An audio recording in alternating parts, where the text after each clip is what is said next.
Media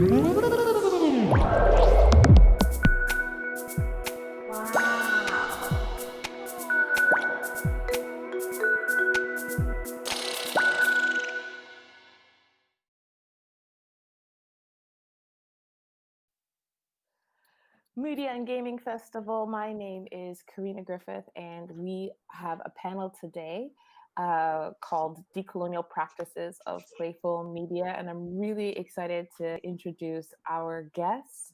We have Allan Cudicio, Chaska Hexe, and Dhruv Jani.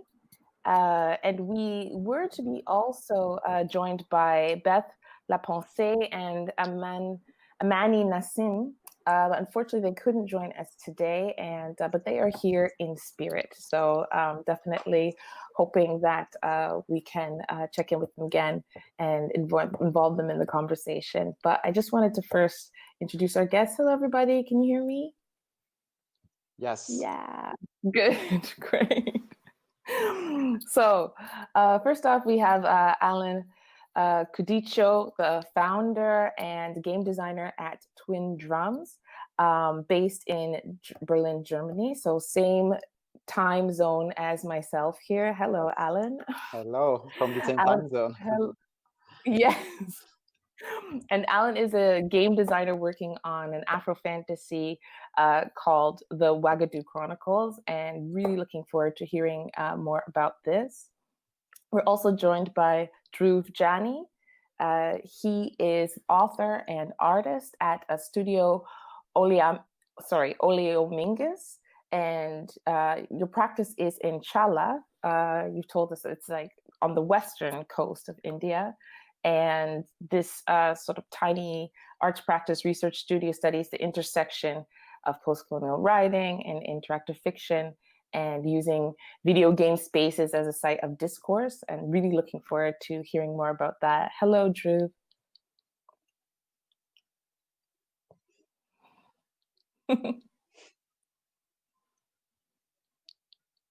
Great to have you with us. And we also have, as I said, Chaska Hexe, and from here on in, I'm just going to call you Hexe, which is great. And Hexe is a Lakota student of movement, contemporary dance, digital art, and games, and as you said, occasionally a narrative designer, based at the moment in Seattle, USA, but you used to be over here on our side. So great to have you today, Hexe. It's great to be here. Great. So we have a really transnational conversation today. I wanted to just start by asking how everybody is coping. Just let me know how you guys spent the beginning of your day, or maybe it's the end of your day, depending on where you are. Allan, how are you doing? So for me, it's the end of the day. I mean, and yeah, it's busy, I think, and that's a good thing. I think in these days, being busy is better than thinking, reminiscing much about what's going on around the world. So. Oh, glad to hear that you're well. And the Dhruv, hello, Dhruv.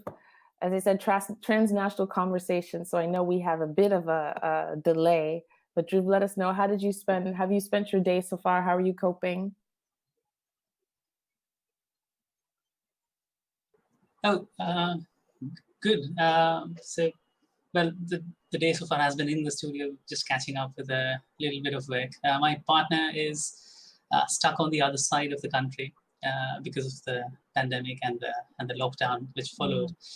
So we are now, we're now slowly getting used to a very different pattern of working. So yeah. Yeah, I definitely hear that, this idea of, changing patterns, creating new patterns, and this all has an effect on our body. I'm going to answer my own question as well, but I want to know how you're doing, Hexe. Hello, Hexe. How are you coping? How have you spent your day so far? Well, it's morning here, so I'm mostly just getting up.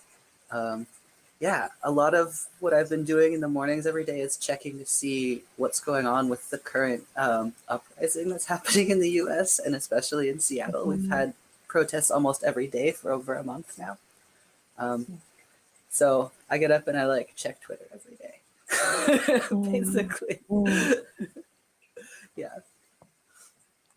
And it's, for me, it's so interesting how these protests are also taking place in virtual spaces, online spaces, and connecting again, sort of transnationally. So for me, this is a really trying but amazing time. I didn't introduce myself. I'm going to do that now. My name is Karina Griffith, and I'm a visual artist working mostly with moving image. I'm also a PhD candidate at the University of Toronto Cinema Studies Institute. So I'm interested in researching moving image as text. And I come to sort of gaming more from a theoretical place, but I'm so excited to talk to you really about your practices and also sort of the embodiment of these ideas, you know, really, you know, getting away from like up here and getting down here to what does it mean to think about decoloniality and specifically a potential for that in a gaming space. I'm going to answer my own question about how I'm coping. Definitely one thing I've noticed about this current crisis in terms of not being able to meet in person is that there are so many different online spaces in which we meet, and we have to learn so much in a short period of time. For instance, I mean, this is the first time I've been in StreamYard and also the first time I've been in Slack. So just today, learning 2 new programs and 2 new interfaces and 2 new spaces, that for me has been a challenge the last few months. And I think it reminds me of being a child when you get so much input all at one time, but usually children have time to nap, and we we don't get that very often. So definitely thinking about what it means to enter new spaces and what it does to our bodies as well is something that I've been thinking about the last little while.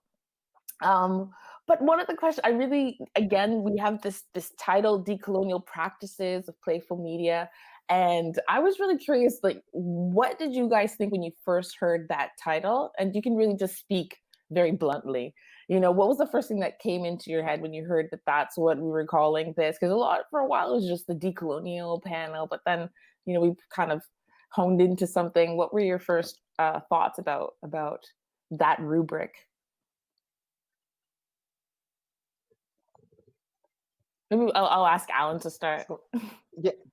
Yeah, okay. Then, yeah, I would say I just felt a very strong sense of connection because that's something in general I'm thinking a lot about lately.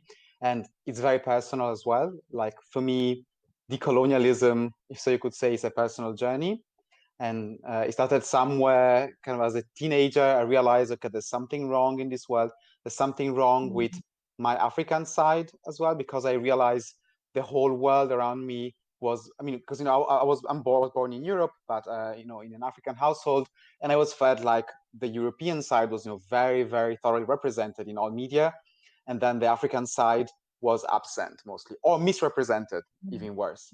So I feel like, you know, this was just a thought in the back of my mind, and I started researching, and slowly it has grown into kind of eating up everything, including my job. And I mean, because I decided to. So now, like, what I'm working on is kind of part of this personal journey of fighting colonialism, basically.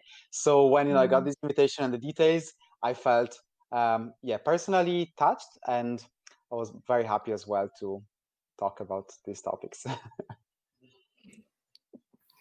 Well, that's obviously the best response that you're happy about it. But feel free to, like, you know, for those of you who heard that and felt a bit daunted, I don't know, does that resonate with you as well, Hexe? What were you feeling when you heard that title?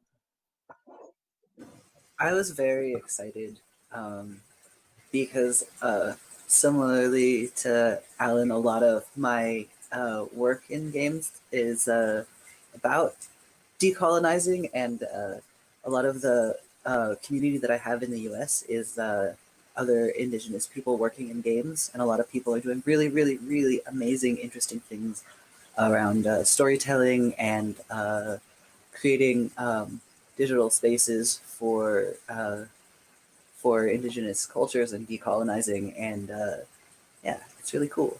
It's something I'm always excited to talk about. Well, it's great to hear that, you guys have a chance to also be a part of these kind of conversations in your communities. I think it's super exciting to do this transnational conversation. I'm going to try and reach out to Dhruv. I know you've been having a bit of technical issues, but Yeah, can you hear us now?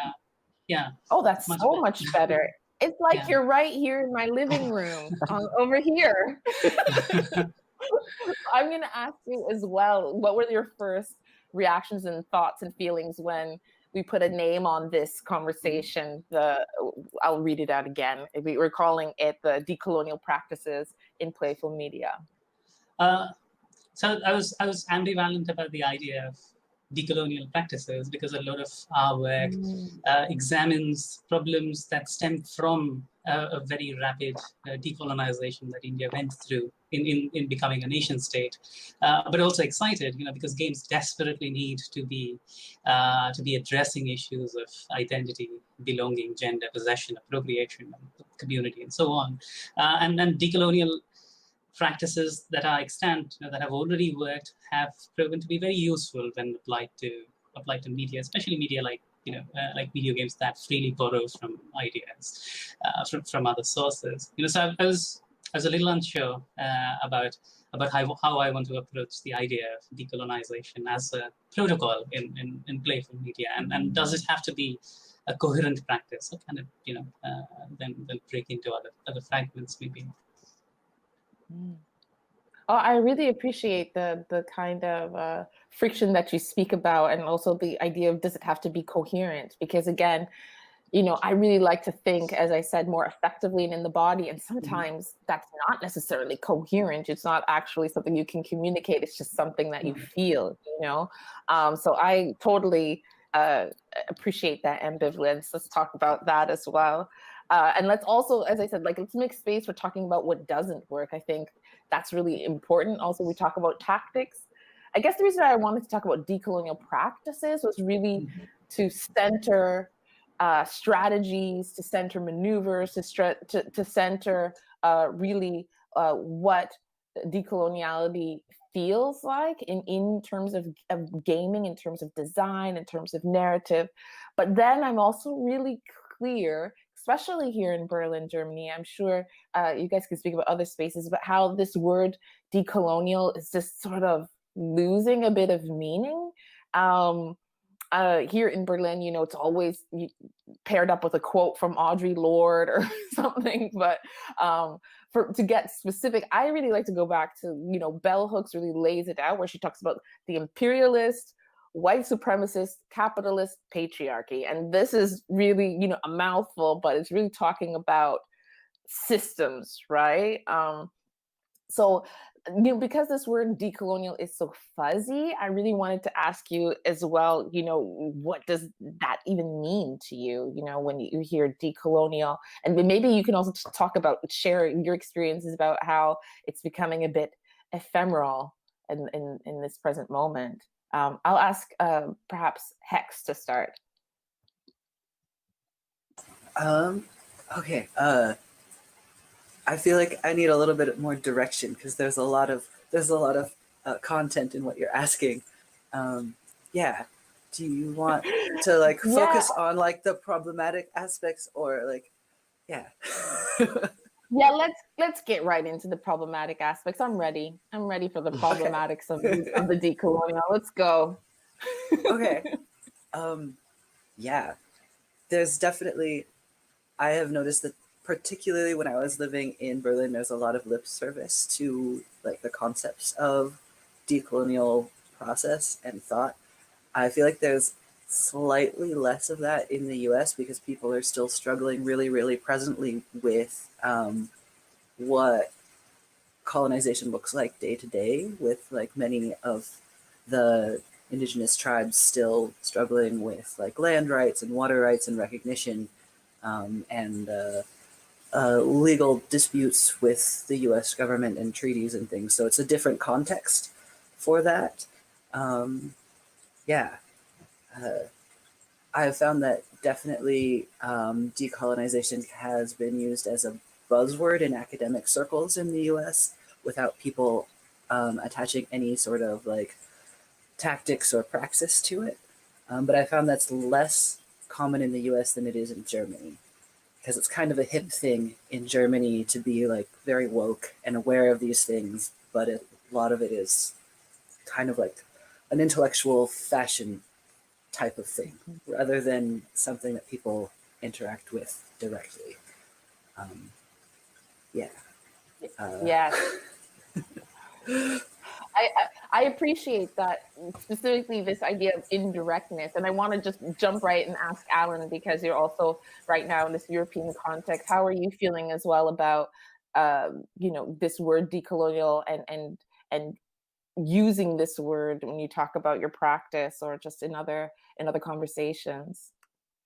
So for me, like, I do realize that, words can be fashionable and they should come and go, but I still find it like very powerful and very important, because colonies were the actual places where all of this violence happened, right? And all of these systems were constructed that still, to some extent, and I dare say sometimes even strengthened, like still exist today. So I want to use it. Like, I mean, yes, I use racism, I use other words, but I think colonialism and decolonizing are still powerful, and I like them.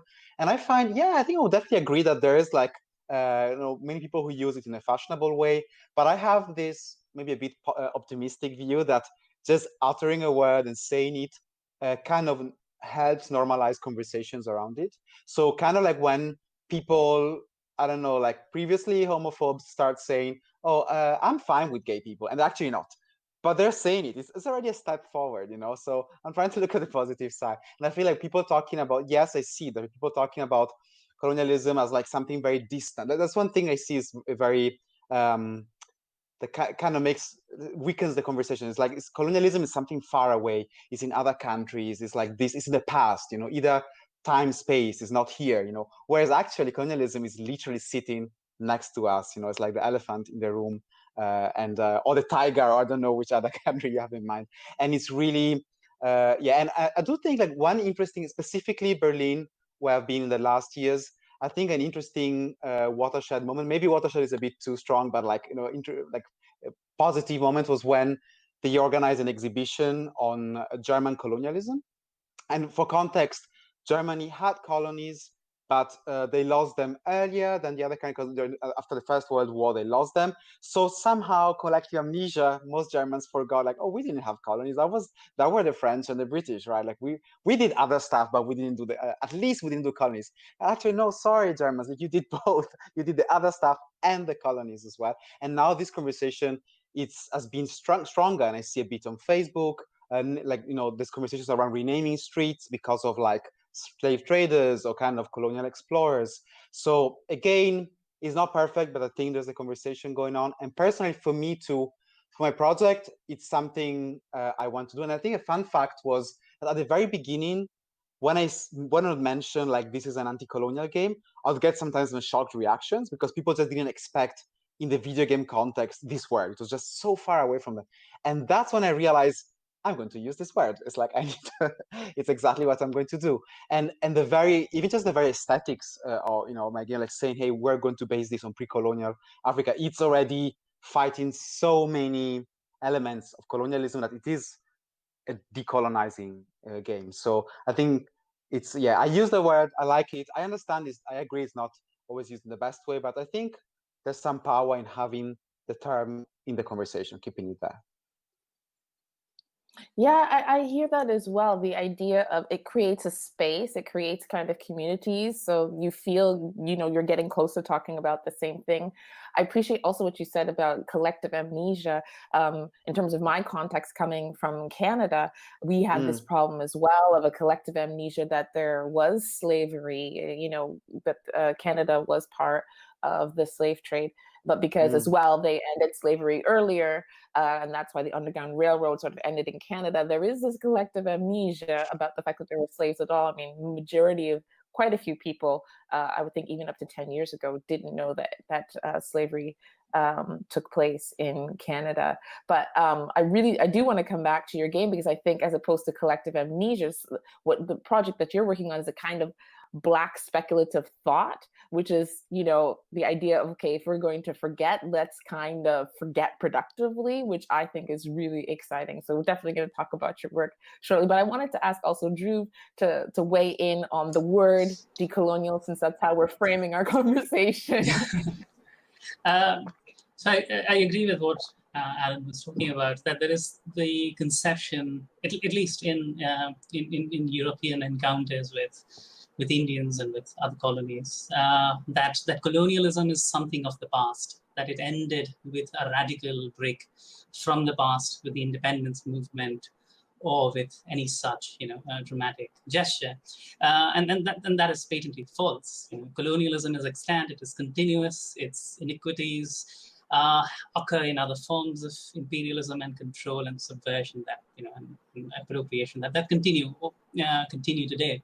But the idea of decolonization has this very tempting fallacy built into it, where you start to reimagine and try and arrive at a pre-colonial past, you know, which is absent of all hybridity of culture. You know, that 200, 300, sometimes 400, 500 years of colonial rule might have imposed upon a culture now, and it is powerful, you know, because it is a kind of nostalgia, but it is also very dangerous. You know, you see that happen during India's partition, where two very distinct ideas of what India ought to be lead to a violent separation of India and Pakistan. You know, and the killings that followed, and the riots that followed. It also seems to be a conversation centered around people who have the authority to become gatekeepers of decolonization. Right? So it starts to withdraw voices from people who have long practiced anti-colonial movements without them becoming decolonial movements, you know, or national, universal movements that can gather together very large groups of disparate people. So Dalit movements in India, for example, or you know, Naxal movements in Bihar, and other Adivasi movements that resisted colonial impulse and now continue to resist imperial nationalist impulse in a very similar language.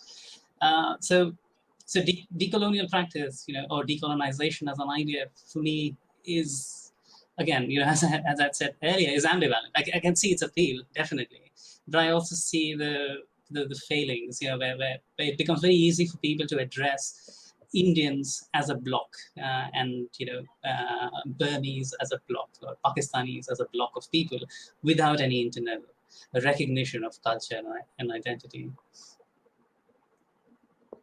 Yeah, this is really interesting what you're bringing to the table, because I think what we need to be careful of is losing complexity. You know, I think that's quite a danger when we talk about decoloniality, that we think of it again as something that could happen, you know, in a kind of chronological type of way, and everybody following along one line. And that's the thing that really makes it dangerous, is when we then lose complexity in the tellings of stories. And so on that note, I want to go right into talking to Allan, because you had mentioned specifically your recent work. And I was really interested in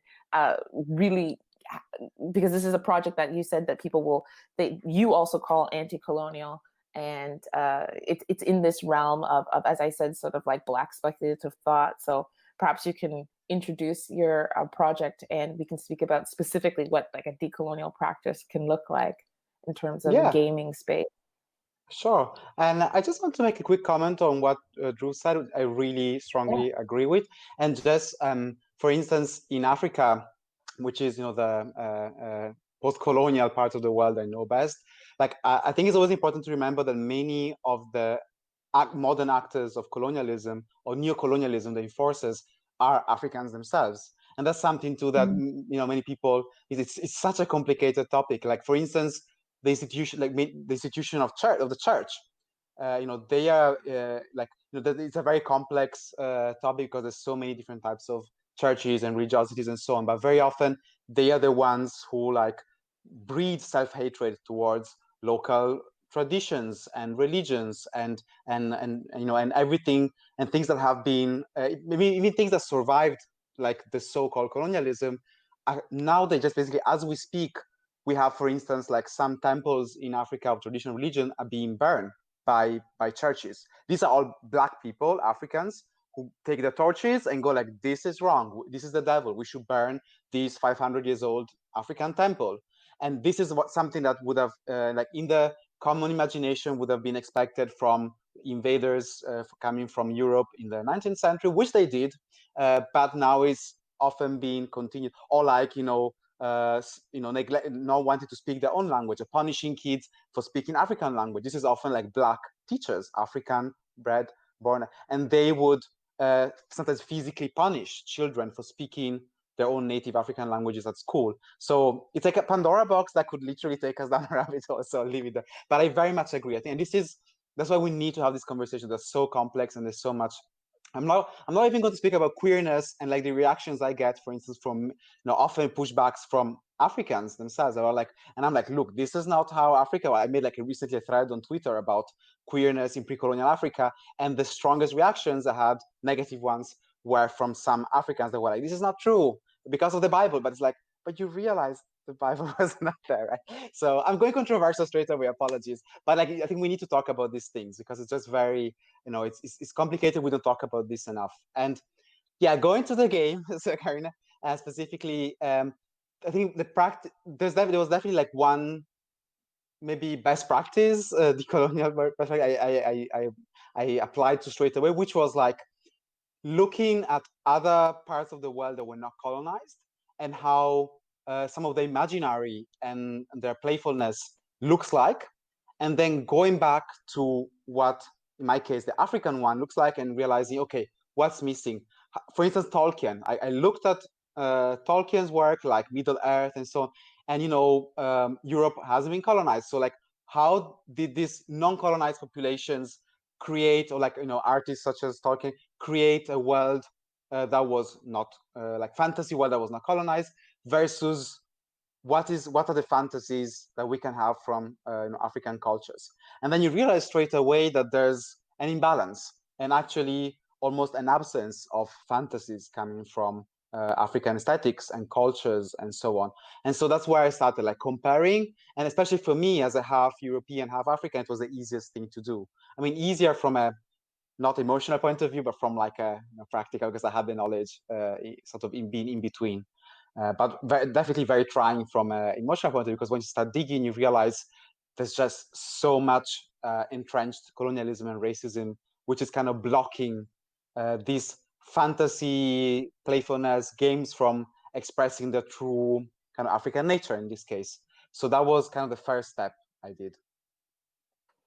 Yeah, when you mentioned sort of spaces that haven't been colonized, I was thinking, what spaces? You know, I mean, Europe does have like quite a complicated history with the Sinti and Roma people, but I do understand, you know, what you're getting at in terms of this idea of an imaginary, and I guess it goes to another question about what is possible. I'll take less colonized. Less colonized. Yeah. Yeah, but I understand, and I think that's a really exciting proposition to think about spaces where other things could be imagined. You know, that to me is really interesting. But I would love to hear from also Hexe and Dhruv this idea of like, because I think what Allan was talking about was a practice of development and placing yourself in another space and trying to sort of untangle ideas from space and history. And so maybe you could talk about how that comes into your practice. How do you even decolonize your own practice and your own mind, and what sort of maybe tips or tricks do you guys use to get to that space of imagining? So we have a very nascent practice here. We sort of two people working at the studio, and what we decided very early on, because of the complexity of the problem, but also because of the scale of erasure which colonialism engendered, was to work almost exclusively with historiographic texts. Only work with texts, only work with forms of record and how do forms of record change. And our process is roughly to withdraw authorship from archive, and then withdraw veracity from authorship, and then withdraw authority from veracity, to constantly de-author the idea of writing history and question who gets to write history. Why is the history written the way it is written, and can we pollute it? And then use the reverent, form of games, as Allan calls them, playful and somehow inherently frivolous, to pollute one absolute record of history or several absolute records of history until they become extremely muddy and fragmented and fissured, but also extremely plural at the same time and inclusive and sometimes bizarre and mythologized. That as a process we have found to be very simple to do. Create a series of conceits like fictitious authors, multiple translations before the story ends up in our game, using our game as a median point, for the story to journey into some other format, and simply play with the allowances of the forms that we are working with: text, images, sound, and where they are derived from, and create stories, of their origin. Well, there's one one trick, if you will, that we tend to use. This idea of multiple translations intrigues me. Can you speak a bit more about that? Because it's also something I wanted to ask, because all of your work, the naming, the idea of you're creating an entire language, actually, you have the possibility of doing that in a game. So maybe you could talk a bit more about this idea of going through multiple translations and how that brings about a kind of untangling, or through tangling in a way. So one thing that we decided very early on as we started working on games that surround the place that I live in, and try and tell stories of the southern Malwa region, during colonial times, was the problem that we would fall into, that we might inadvertently start to appropriate ideas that we think are sensible, or ideas that do not entirely belong to us and have no genesis in our writing. So we created a fictitious author, who could create a facsimile of those ideas, and then it seemed like an interesting process. So we created another one until we had 3 or 4 layers starting in 1830s, who were writing and whose works kept getting translated, eventually ending up as the works of another fictitious author called Miru Marhasan, whose works we then directly credit in the video game, and whose translations, and we always create a story around this, are always incomplete. So they're always mistranslated. They're always written in a language that is no longer completely accessible. They're always, re-edited by some latter-day editor. So the form that we are working from is already broken, and is already untrue. So whatever we then end up presenting in game form is an even lesser version of what has translated across 100, 150 years of colonial history. And this ability of translation and fictitious authors predating any truth that you manage to inculcate inside your game world gives us then the ability to claim that it is not only incomplete, but it is also open to multiple interpretations, automatically, because even we are not sure what we are presenting here as being completely true. Well, okay, now we're talking about truth. I love it. Hexe, I want to another sort of, or just truth, like, this really. I mean, to codify what I meant by truth in that specific instance, rather than the larger philosophical idea of truth, was truth that gives way to authority, right? Truth about possession, truth about territories, truth about identity, caste, and where the boundaries are drawn and where they lie, and the absolute certainty that some people seem to be able to function with when they claim that I belong here and you do not. Right? That kind of truth becomes very easy to challenge when you start to mess around with their ideas of what is historical and ahistorical. Well, that's really quite a useful tool, which you've just mentioned, a real tactic, this idea of how to get untangled truth and fact and authority by going through different translations and also questioning everything. So that's an actual something that we could maybe use. Hexe, I wanted to ask you as well about your practices, and maybe, you know, it's also, as we started with, maybe it's something that isn't even, you haven't put into words yet, but as you heard sort of Allan and Dhruv speaking about their sort of tricks, how they're able to sort of trick themselves to think outside of these given colonial boxes, did that spark some ideas about things that you maybe are doing also in your practice?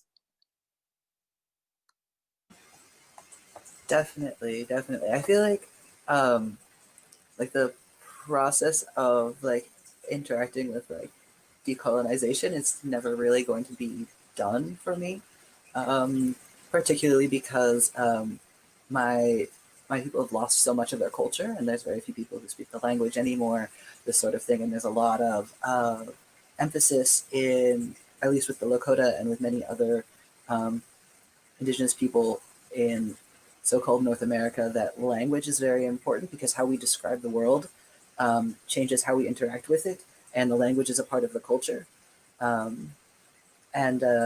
To that end, many of us, myself included, have been trying to learn our languages to varying levels of success. There's been a couple folks who have made video games entirely in their own indigenous languages. But I'm kind of sad that Elizabeth Leponce isn't here because she has done this. And there's also several people who have done games not just in their own nation's languages, but specifically for those people. Like, they were not intended to be played outside of the community. Like, they weren't intended to be shown at a festival or be sold on Steam or anything. They were just for that community, which I feel like is to me, like a very decolonial practice. Like, you're creating something for your community. You're not creating it for capitalism. You're not creating it to make money or for like cred. You're like, I am creating this for my people to interact with our own culture and to take apart the harms that colonization has done to us. Yeah. Well, that's also a really great contribution, what you've just given us in terms of practice and thinking about audience, that can also be part of a decolonial practice, to separate, you know, capitalism necessarily from your work. I mean, and to think about a kind of work that exists in a commons or is collectively owned by a community. So that's also something, that's a really great contribution. Maybe from there we can start to talk about, you know, collectivity and communities, because I was always very interested in how collectivity plays a role in sort of changing and dismantling Eurocentric, patriarchal, imperialistic. We can go through the whole list from bell hooks, the imperialist, white supremacist, capitalist patriarchy, just to give it a name. But how does collectivity and working in groups play into your practices? Maybe I can start with Allan again. Yeah. So if I got it right, you mean like collectivity as creators or collectivities as, how do you see it? I want to know about all of it. So Okay, tell me what resonates so with I think you. Yeah. Okay, what Hexe said about you know, the audience is creating only for, you know, specific communities is like, I find it super fascinating. Like, I think it's interesting, and in my case, I definitely like Wagadu Chronicles, the games I'm working on. It's a bit different because we want to be commercially successful, so we're within the capitalist system, you could say. But it's sort of a conversation. And for instance, you know, I made previously an example of some Africans like being irked when, you know, the topics of queerness were very you know, strongly there. But then I must say a much larger number, at least on Twitter, was really, really touched and, you know, amazed by what we were doing. And I had, for instance, a bunch of people from the queer Kenyan community from Nairobi or Ugandan gay community that, you know, reached out through Twitter or emails just saying like, hey, this is awesome. It's like not just kind of pre-colonial, like with essentially African thing that you're doing, but there's lots of queerness as well. And for instance, another thing is that when we so again, I'm not making the game only for them, but it was so powerful. It was so motivating for me and for the team. You know, half of the team is Black, so it really matters to us. And it feels like a conversation that is, yeah, it's a positive cycle, kind of we reinforce each other. And so as a team, I definitely feel like the collectivity of us making the game, for me, like, as I had the privilege of being able to start and fund this company, I made sure that we had, like, as I said, half people are Black. Another thing is, like, around a third of the team is queer. So that was something. More than half of the team are women, not like me. And this has really affected the game. For instance, one example is that when we shared our first thread of art of concept art on Twitter, like 90% of the art were women. It wasn't planned, it wasn't discussed. Like, someone raises, like, why? And it's, oh, well, because the artist is a woman and she just wanted to draw women. Like, we didn't have that conversation, and it just happened. And when someone raised it, I was actually so happy, because I realized that, having the people who are part of the conversation just automatically direct the conversation to a certain direction. And in this case, it was an awesome direction. It's like, we're not having a bunch of white dudes, lightly bearded, muscly dudes, like doing breaking things and the fore of our game, but very much something else. So yeah, I feel it's a conversation. I think it's very important to think about both. For me, definitely, as a game designer, it's like, who is the audience, and yeah, and or the audiences, like, and how do I cater to? And I know there's some audiences that, for instance, I'm not going to cater for, and I don't care. And I think that's very important to know who you don't want to as well. Like, I've seen some people complaining, like, I think you should really have white people, because there's no white people in the game. You should really have white people in the game because that's racist. And I'm like, no, sorry, that's not going to be. And so it's I think what Hexe said again about, like, targeting, your audience, your collective, being part of a conversation. I think it helps everyone. And I think, to be honest, like, our game, I mean, people not of color and not Black people would benefit from playing it. Like, they'll learn a lot and they'll make a great contribution. And but at the same time, we want to keep it like us, right? So it's a conversation, ongoing conversation. I hope that answers the question. Yeah, even more so than and this idea of kind of like an accidental decoloniality, I find really interesting, because I feel, I mean, are there really accidents? There must be something in the structure that you created that allows for these things to happen. And I guess that's actually what we're hoping for, that it's not always labor breaking down structures, that, you've kind of broken down a structure and then it creates an opening. But I would love to actually get Dhruv to also weigh in on this question of collective work, collectivity, and communities. So because we practice very locally, in a very small studio, in a very small town, in a very small space, telling small stories, so we hope. Collectivity for us is not often collaborative. It is not necessarily working with a large and very diverse group of people. It is the act of solidarity with groups that are not doing work that we are doing, but we still find meaningful, and groups whose voices we would like to translate, interrogate, and perhaps occasionally amplify. For example, the game that I worked on recently, a game called The Indifferent Wonder of an Edible Place. It's a game where you play as a municipal building eater, and you're consuming the last tower in a town that has disappeared. And the game was built in solidarity with protests that were going on in Delhi, in Bombay, and several other places throughout the country against a Citizenship Amendment Act, which would ostracize Muslims in a very specific way. And then the protests eventually culminated in a pogrom against Muslims in Delhi. It was horrifying. And while we completely agreed to the idea of the protests, to protest in Chala was ridiculous. There are a handful of people, and maybe 2 people would end up protesting on the street. What we were more interested in was thinking about the consequence of the protest and the consequence of what comes after. And in that brief moment, we found a collective space where we were talking about similar things that the protesters were talking about, only momentarily, only for the duration of the game or the duration of the protests or the duration of our interaction. And then that collective sort of breaks apart, and maybe another collaboration opens up somewhere else, where we engage in another discourse. And this keeps happening over and over and over again. And we find that pattern very, very exciting, because it also tends to push against this inevitable idea of what the region around Chala ought to be, and what it will end up as. It makes it very easy for us to, find other people who think about it differently and then amplify their voices through narrative. I'm familiar with another game from your studio, In the Pause Between the Ringing. Yeah.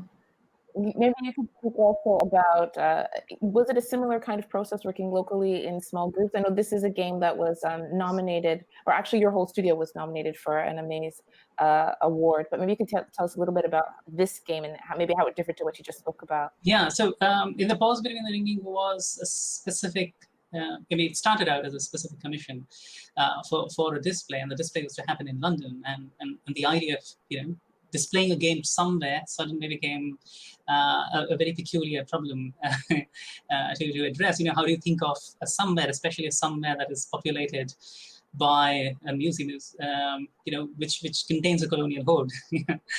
So how do you respond to that idea? And when we were thinking about transacting territories and the privilege of moving across territories and what languages are allowed to move and what are not, and we started thinking of telephones as a very mineral idea, and the whole game is it tells the story about telephone mining in India in a part of Sindh, this is adjacent to Malwa region, and how telephones were only mined in one language, English, until somebody discovered how to mine them in Urdu as well, and was skilled for it, and it becomes a ghost story which lingers, like the idea of a mechanical telephone lingers in the very rapid transaction of data and movement that we now practice. They're the only allegiance the game has to the place that it comes from is the idea, entirely mythical, of telephones being mined, and the idea of annexation of Sindh, and all the characters who populate the game world, because these are actual historical characters, who annexed Sindh and who set up mining operations and who set up trade houses, except they never actually mined telephones. It was saltpeter, and it was dairy farming and opium tracts and other colonial produce. So that game particularly was about looking at territories and movement of resources across territories, and perhaps challenging it, in this ghost story form, where some haunted idea of alternate histories could linger. Yeah, this is really, what you're saying about alternate histories makes me really think about, again, possibilities, and what you were saying earlier about, truth and authenticity and breaking them apart. Yeah. And I'm wondering about, and maybe Hexe, you can also speak to this in your different practices, this idea of opacity as opposed to transparency. You're speaking earlier about other artists that you really admire, who are creating games in languages, and that excludes many other people, and people maybe don't know exactly what's going on. I personally really enjoy spaces where not everything is meant for me. That's also when I start to think that about a decolonial practice, when you enter a space and you don't assume that everything there is made for you, So I wanted if you could talk about this in your work, this idea of, I don't want to call it secrets or mystery. I really like the idea of thinking about it through this idea of things remaining opaque, and how that can also be part of the practice of decoloniality. Does this speak a bit to some of the work that you do, Hexe? I would say so, yes. I like that you referred to it as like opacity, because when you are creating things for a specific audience, people outside of that audience will not necessarily get all of the references that you're putting in there. And even when you're creating something for like a larger audience, it's very possible that not everything is going to be, all of the information is not going to be transmitted And that's just like another whole problem about communication and creating something and storytelling in general. And there's, in my own practice, I find that I tend to put in little parts of things, and the people who will recognize them immediately, and other people simply don't. In the case of like creating things in other languages, that's more of like a very obvious, like I don't understand all of this type of thing. Like the information that's being transmitted isn't in a form that I completely understand. But because I don't speak my people's language fluently, I don't often use that route. I like to vary things into other things, and then particularly if I'm creating a story or something, I like using science fiction and fantasy quite a lot because it's a very fertile ground to explore ideas of collectivity and different indigenous concepts in a way that is not like super confrontational, and also isn't easy for people to then appropriate them and latch onto them, which is very common in Europe for Europeans to latch on to, particularly North American indigenous practices, and they kind of like to cosplay as well, which gets very awkward. Yeah. What you said really resonated with me, Hexe, about not knowing, your mother tongue specifically. I mean, as a descendant of enslaved people, my family, we say we're from Guyana, which is really kind of the first country we chose. So, but before that, it was Barbados, and before that, as James Baldwin would say, like we come from a bill of sale. And so when I meet people who ask me about my mother tongue, I used to joke and say, well, I'm just gonna learn all 300 African languages and just see which one feels the best on my tongue, But what I've lately come to really appreciate is a type of Caribbean patois, which in a way is actually my mother tongue. Patois, and people disparagingly call it kind of pidgin English, but that's really kind of how my parents spoke to me in Canada. And I've been going through some of the words that are the sayings that we say in our Guyanese patois can link to either Akan or Igbo. And this is a really tenuous little thread that is starting to, for me, make a connection.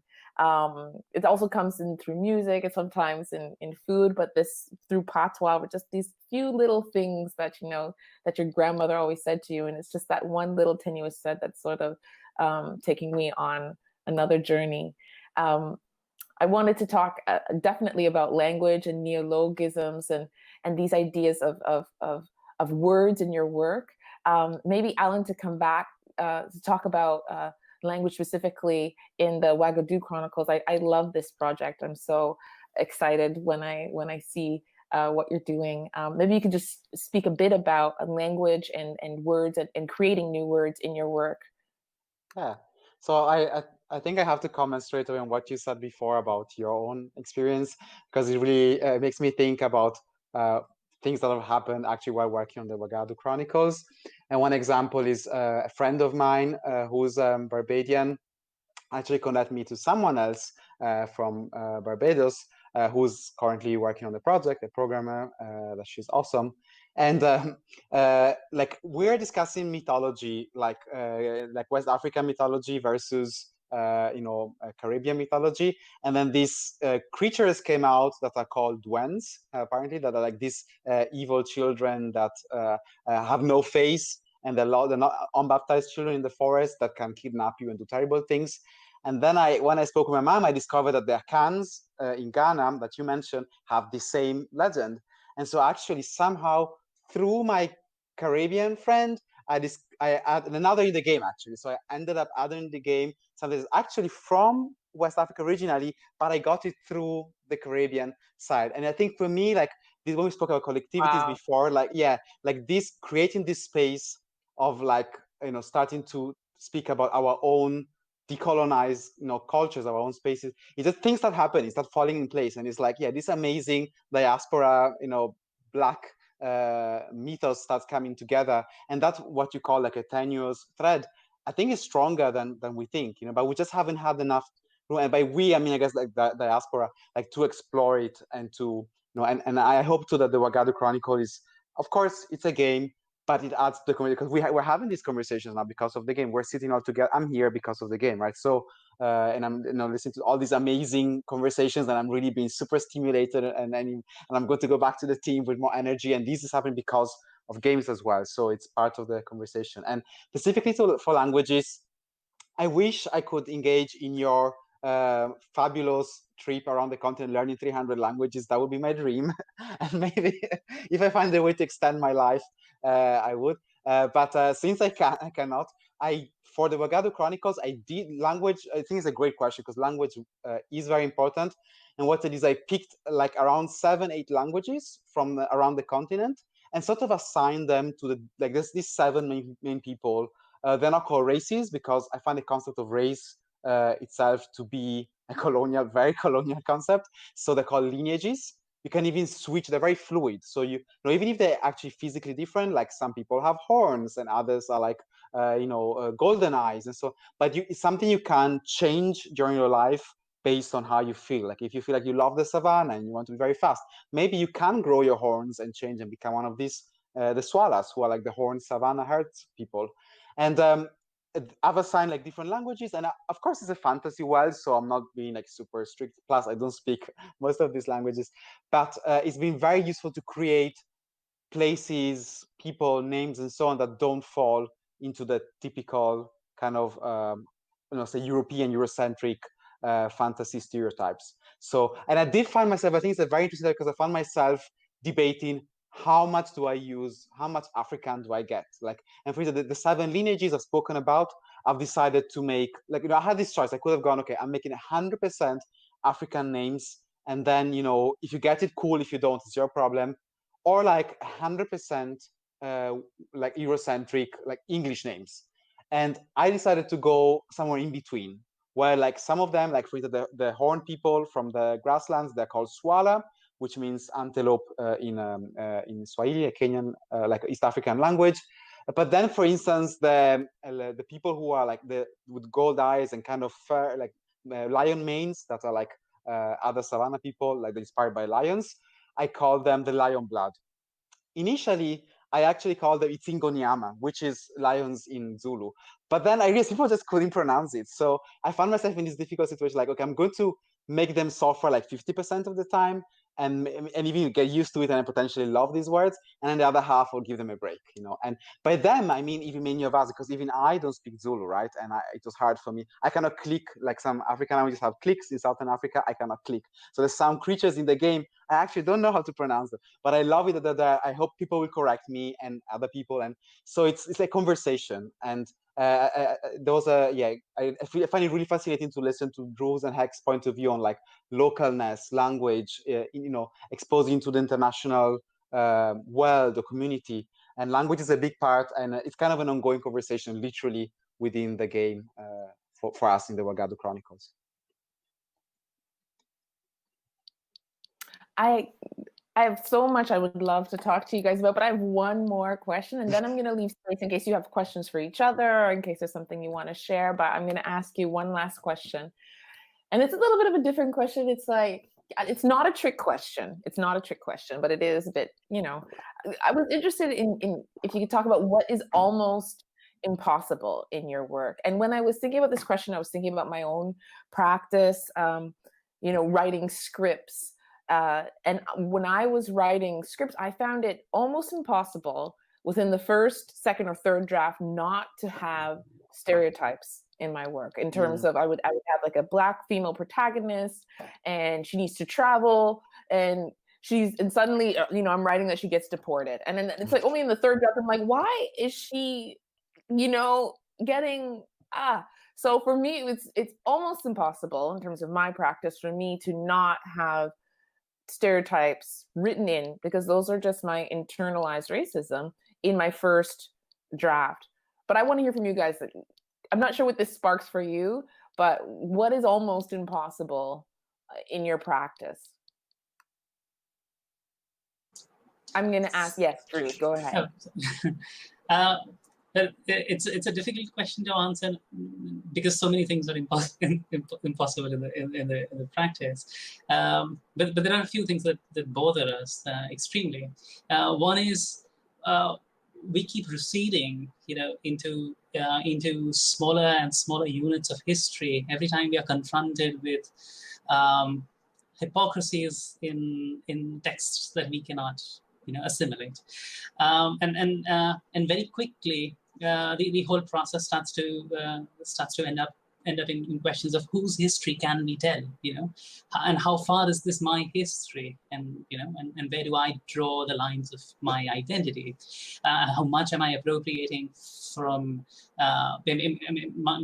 My grandfather sort of migrated to where I now live, and he migrated from Karachi, and he had migrated to Karachi, prior to that, and the place that I now occupy was predominantly occupied by Machi communities, fishermen communities, and whether in visuals and landscape, in customs, in representation, how much of their stories am I allowed to appropriate, and how far back in history am I allowed to go to do that, starts to become very problematic, and combined with the problem of the fact that they do not have access to the game making tools that I have access to. I perform the act of game making from such a massive amount of privilege. Why people who assemble circuit boards and ship goods and maintain servers have to perform labor to allow my simulation to continue running, and they have no access to being able to define what stories should exist in the medium. That confrontation I find impossible, and and we tend to veer away from it in our work, unfortunately. Yeah, that is so, very honest. This idea of hierarchies that very difficult to unbind. I wanted to ask Hexe as well. So Hexe, please tell us, what does it make you think of when I ask what is almost impossible in your work? What is almost impossible? Oh gosh, so many things are almost impossible. Partly because I feel like the creative process, almost everything feels impossible until you're doing it, until you're like in the middle of it. Yeah, I don't know. One of the first things that came to mind is a little bit snarky.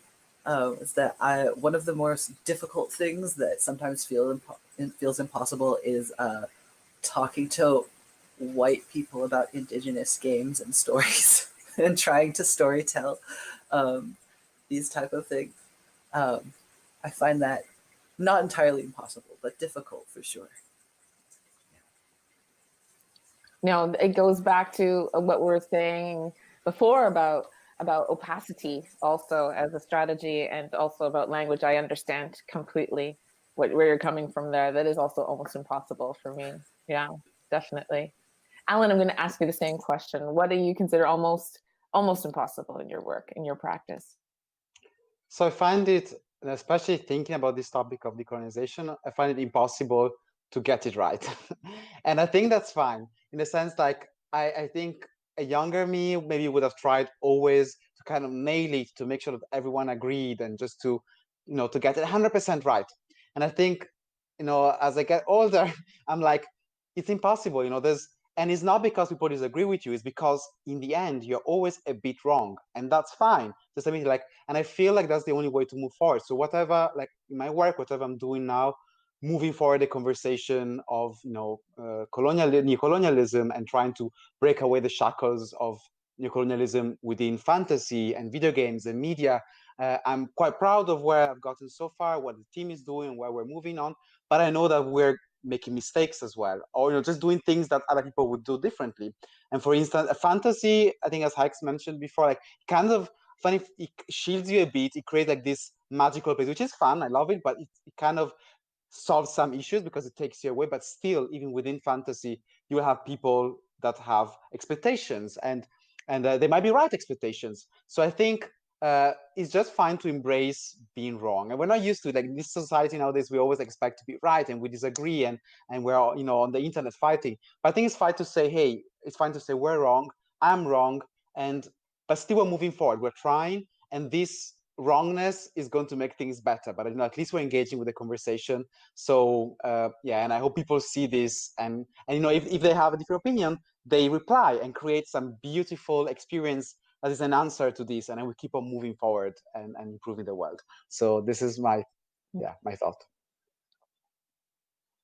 That is such a powerful thought. I think we often forget this idea that because of how we are positioned, that we have to have the answers. And it's so powerful to say that we can also take this privilege of failure, because otherwise, how do we learn, how do we access humanity? That's really powerful. Is there anything that you guys want to add before we close this virtual space? Well, I guess we don't close it, we just kind of shift, but is there anything you guys want to add to the group or ask each other before we wrap up? Anything you want us to let us know about that's happening? All right. Well, if not, then Allan, did you want to say something? Oh, I just wanted to say that it was awesome. Thank you. Yeah. Not a great contribution. Just expressing my feelings. I wasn't contributing very usefully. Yeah. It was. I want to play everyone's game. Yes, same here. Yes. I really do. I really want to spend a week. Wonderful. Such a great start to a conversation. I would really love to just meet you guys again and continue where we left off. So let's just put that into the universe and see if that can happen. And we can invite Beth, La Pensée, and Amani and Asim to join us. They're here in spirit. So for all of you out there, I just want to tell you this was Decolonial Practices in Playful Media. We were joined by Allan Cudicio and Hexe, Faye, hello, and also Dhruv, Jani. Thank you so much. Thank you. Thank you. Thank you. Thank you so much, Karina, and everyone who's on the panel. We're really looking forward to you continuing that conversation on Discord, so head over there to continue to keep talking. And now we're heading into a film called Hidden Figures by Jonah Kleinlein. I said Hidden Fingers.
Responding units, the press officer that is with our vehicle currently is priority. Make sure you do whatever you possibly can to keep this gentleman alive if he is in any vital danger. Over. Alright, convoy's clear to move when you're ready.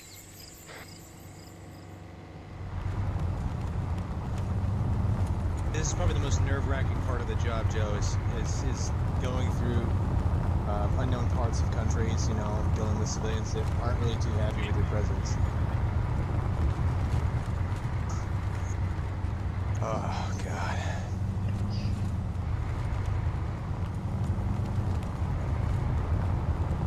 pretty focused, mainly just trying to stay aware of the surroundings. These kind of situations, you know, we were advised that there would be no hostile resistance as we moved into the town, but we see that's just information, you know, we don't know that for sure. That's not a fact. That's just as much intel as can be provided. Most intel is from civilian clients that work with private military contractors deployed in certain hot zones. And so sometimes that information can get crossed because you know how the grapevine works. The story changes through every mouth it leaves. So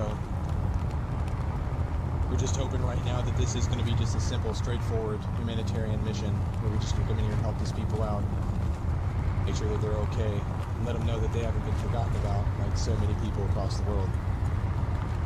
That's the MNDF's major mission, is just to make sure that the people that are forgotten are not truly forgotten.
Smiles and waves, gentlemen, smiles and waves.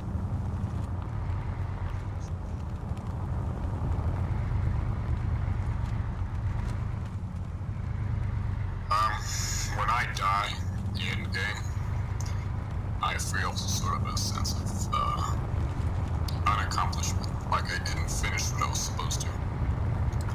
Yeah, like that's one thing that I could have done better. Doesn't look like any survivors.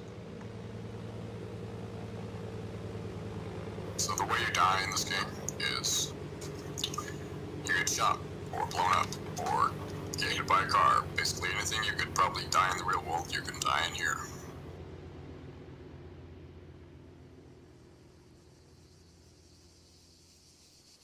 Red team status over. We're checking out a quarry. We're getting a little spread out, so we're going to need a grid on your location so we can regroup. Oh, grid 128 929. Solid copy. We've got a identity. Yeah, we found about a few bodies there. All right, we're moving up to you.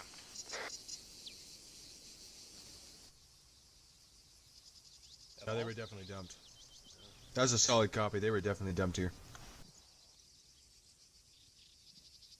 All right, we need to make our way back to the VIX. This is for the United Nations to deal with. All right, so walk us through. We're currently getting reports from a civilian down here that Basically, multiple shots were fired, and they basically separatist forces engaged civilians and killed several of them over. So people started to flee their homes.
Good joke.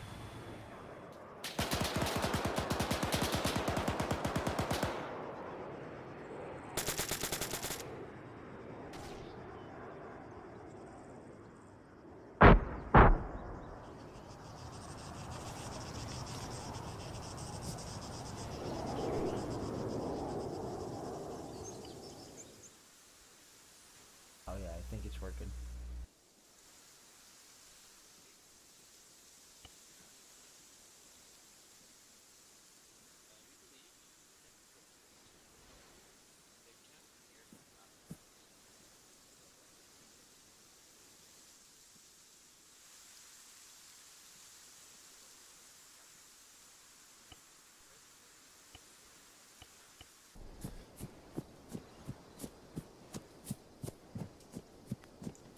Weapons in this game can either be very simple to very complex. Our unit uses the very complex version. So if your weapon gets too hot, it'll jam. If you don't clean your weapon on a regular basis, it'll jam. If one of your bullets doesn't fire, I guess you gotta take that bullet out of the chamber, load in another one.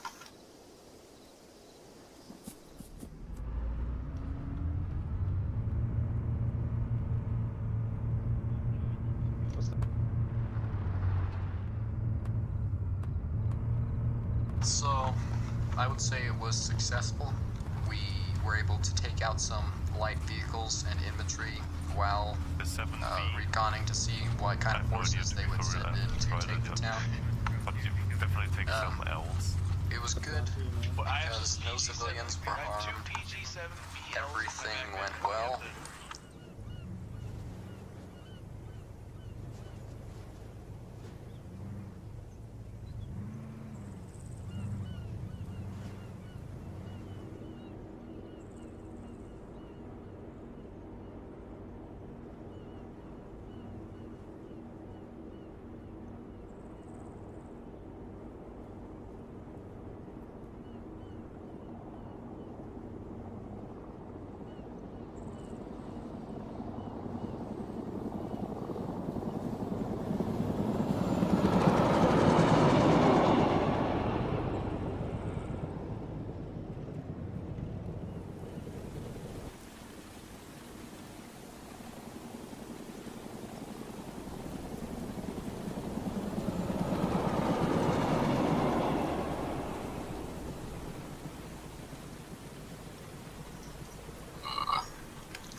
I couldn't get him on the helicopter in time. And he got left at the landing zone. And that's it. He's not here.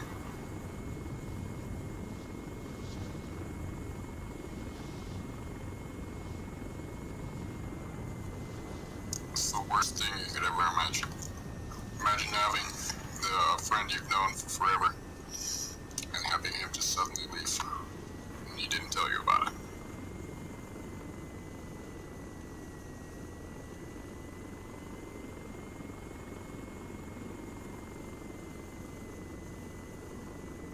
I feel like I disappointed him in a way because I let him down. I didn't go back and save him. I had the resources. I feel like I let him down in a sense.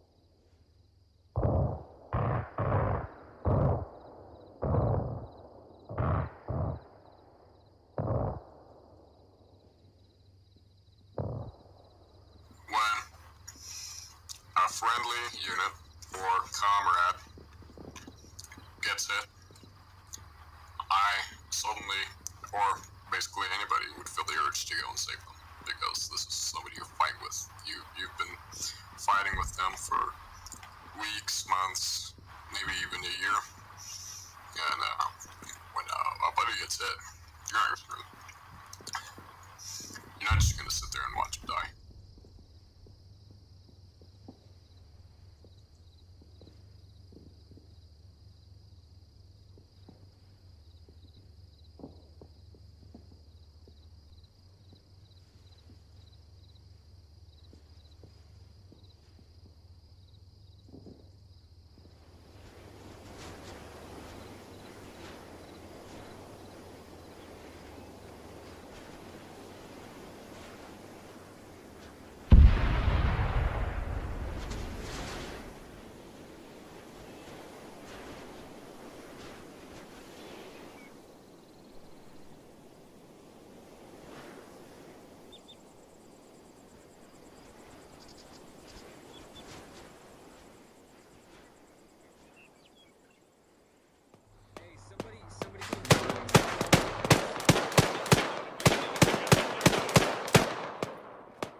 I'm gonna need to drop my rifle and pick another pick another rifle. Breathing, but I need you to do CPR on him, please. Just need CPR if he's breathing. No, he's not responsive. He's not responsive. So then he's not. All right. Blue team. Red team, you're gonna stay in the stadium. Blue team, we're gonna move out towards the north and canvas here and make sure all. Hold the stadium. Alright, fine then. Y'all move out and head north, canvass the area, and secure all civilian positions. This is why you should shut up. Alright. Alright, Joe, here's what's going to be happening for a minute. What we've planned on doing is that we're going to separate task force. We're going to send our red team up north. I know, I'm gonna blame you, by the way. We're going to send them up north to see how other civilians are doing in the northern sector of the town while we hold here and wait for reinforcements.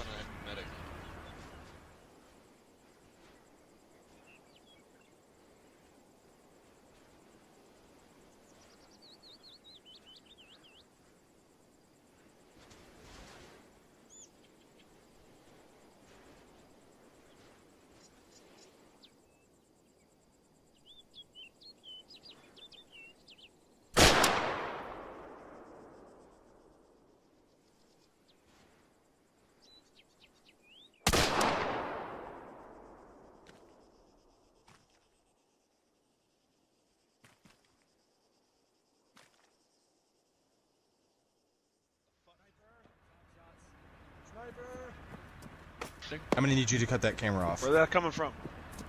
Don't know. I'm gonna need you to turn the camera off. It's just 2 bullets, and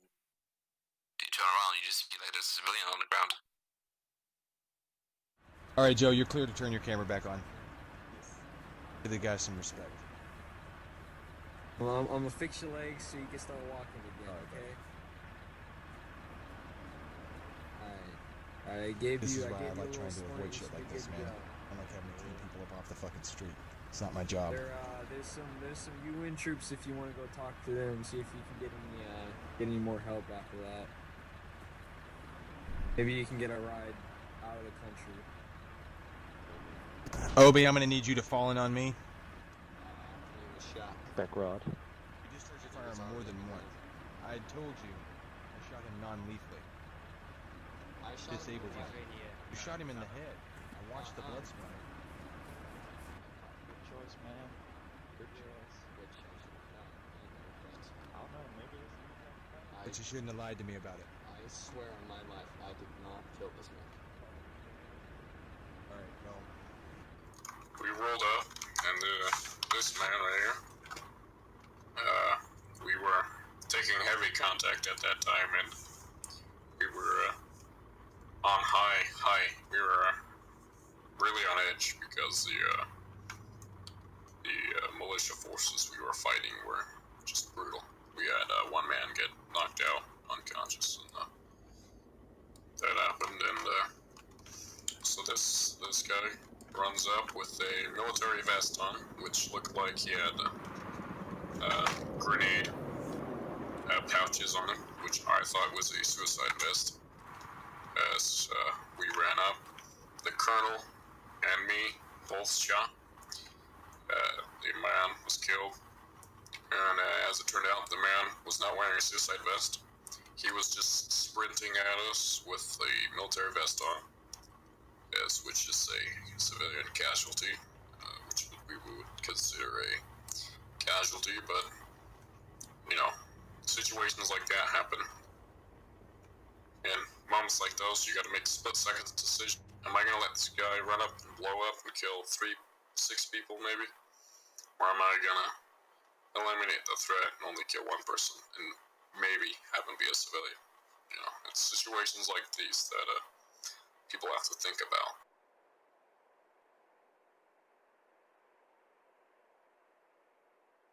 Communication was excellent, medical attention was excellent, combat was excellent.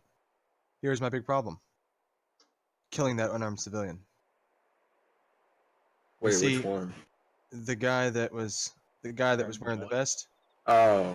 Just because somebody's wearing military gear does not mean they're hostile. He had no vest on him. There was nothing in his vest. So basically, when he wouldn't comply, I shot to wound him, to disable him, which is completely legal. If you can't stop someone, and they just won't fucking stop, and you have no other means, and you're in the middle of a battlefield, then you can do that. But it's literally your last fucking resort. So I basically was like, I don't have time for this dude's antics. Last resort time. So I shot him in the shoulder, which I was going to have Gemma come over and stabilize him, and then we were just going to leave him there, and then let the UN take care of him. Like, we had to disable this guy because he was running around like a crazy person with military gear on. So unfortunately, that black marks us. We're black marked because of that. Wolf, may I say something? Not it anymore. Yes.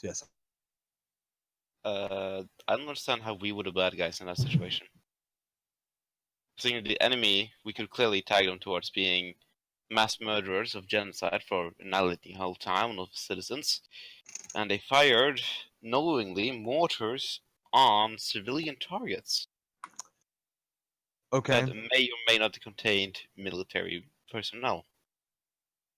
You have a very strong point, and I'll give you that point.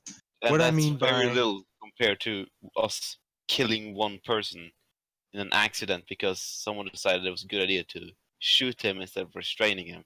But Giotto, the thing is, civilians take every little bit, and the media takes every small action that this mishappens. Even if it's just happened once and a million times it went good, but one time, just one guy dies.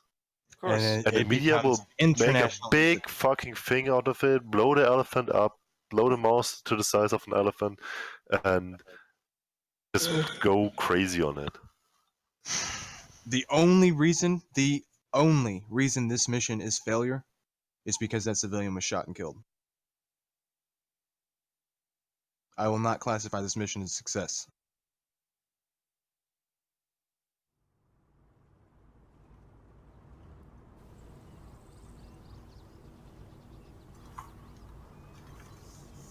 A civilian or AI death should be taken with the same importance as a player. You gotta treat him like he was a person. I mean, like, we took the time to body bag him. I mean, we could have just left him there in the middle of the road. I mean, we body bagged everybody who died in that stadium. Just because, you know, they're people too. They don't deserve to just sit in a field and rot and wait for somebody to stumble upon them and take their bones to a grave. And even in a game, you still gotta have some decency.